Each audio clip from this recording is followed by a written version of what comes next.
ఇప్పటికీ కూడా ఇబ్బందికరమైన పరిస్థితులు మా ప్రాంతంలో ఉంది అని చెప్పేసి నేను పలు విధాలుగా కూడా ఈ ప్రభుత్వాన్ని ప్రశ్నించడం జరిగింది. ఇక్కడున్న కూటమి నేతలకు అందరికీ, మాతో పాటు వెనుకబడి జిల్లాని శ్రీకాకుళం, విజయనగరము ఇలాంటి ప్రాంతాల్లో తీరా చూస్తే అమరావతి అని, క్యాపిటల్ అని, ఇక్కడ ఏదో జరిగిపోతుందని ప్రజలందరినీ కూడా మభ్యపెట్టే ప్రయత్నం ఈ కూటమి ప్రభుత్వం చేస్తుంది. ఈరోజు చూసినామంటే మార్పు మొదలైంది, డెఫినెట్గా మార్పు మొదలైంది, జనాల్లో మార్పు మొదలైంది. జనాలు తెలుసుకునే ప్రయత్నం చేస్తున్నారు ఏం జరుగుతుందో అని చెప్పి. రాష్ట్రం మళ్ళీ కోలుకుంటుందని, కోలుకోవటం లేదైనా నిజానిజాలు తెలుసుకునే ప్రయత్నం చేస్తుంది. ఎందుకంటే మనకు అందరికీ తెలిసినదే, రాజధాని ప్రాంతంలో ఎటువంటి అవినీతి కార్యక్రమాలు జరిగినాయో, కిలోమీటర్కి 180 కోట్ల రూపాయలతో యాక్సిస్ రోడ్డు అనుసంధానం కావచ్చు, వరద నివారణకు ఎత్తిపోతల ద్వారా ఏ విధంగా దోపిడీ జరిగిందో మనందరికీ తెలిసినదే.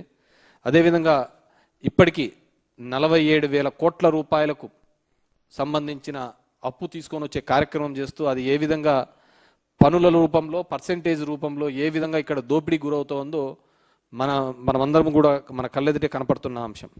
ఇవన్నీ వదిలేయండి, రాజధాని ప్రాంతంలో ఇప్పటికే మొదటి విడత ఇచ్చిన భూములు ఇచ్చిన రైతులకు వారి పరిస్థితి అతిగతి లేని పరిస్థితులలో ఇక్కడ రైతాంగం కానీ, ఇక్కడ ప్లాట్లు ఇచ్చిన రైతులు ఉన్నారు. రోజు మేము చూస్తూ ఉంటాం, సిఆర్డీ ఆఫీస్కి పోయినామంట, మేము అక్కడ 3 రోజులు, 6 రోజులు, 7 రోజులు ఎదురు చూస్తున్నాము, ఎవరే కానీ మమ్మల్ని పట్టించుకున్న దాఖలాలు లేవు అని చెప్పేసి రైతుల యొక్క బాధను చూస్తూ ఉంటాం.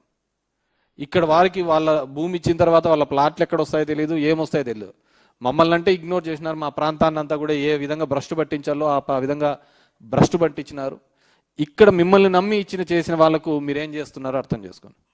ఈరోజు నిన్న చూస్తే ఆశ్చర్యకరమైంది ఏంటంటే, రాజధాని 2వ దశ దానిలకు 709 చదరపు కిలోమీటర్లతో మాస్టర్ ప్లాన్, అంటే 175 ఎకరాలు దగ్గర దీనికి కావాలి అని చెప్పేసి. ఎవరిని నాశనం చేయడానికి?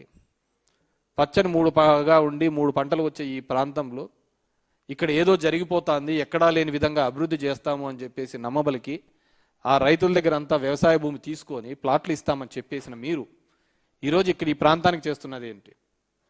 వాళ్ళకు ప్లాట్లకు చూపించకపోగా 2వ దశ, 3వ దశ, ఇంకా ఒక ఎయిర్పోర్ట్ కావాలి అని చెప్పి దాని మీద చాలా మంది చాలా విధాలుగా మాట్లాడినారు. ఎందుకు ఆ ఎయిర్పోర్ట్ ఎందుకు కావాలి, పక్కనే గన్నవరం ఉందిగా, ఎందుకు అంత పెద్ద రైల్వే స్టేషన్ కావాలి, ఈ విధంగా చాలా మంది మాట్లాడినారు.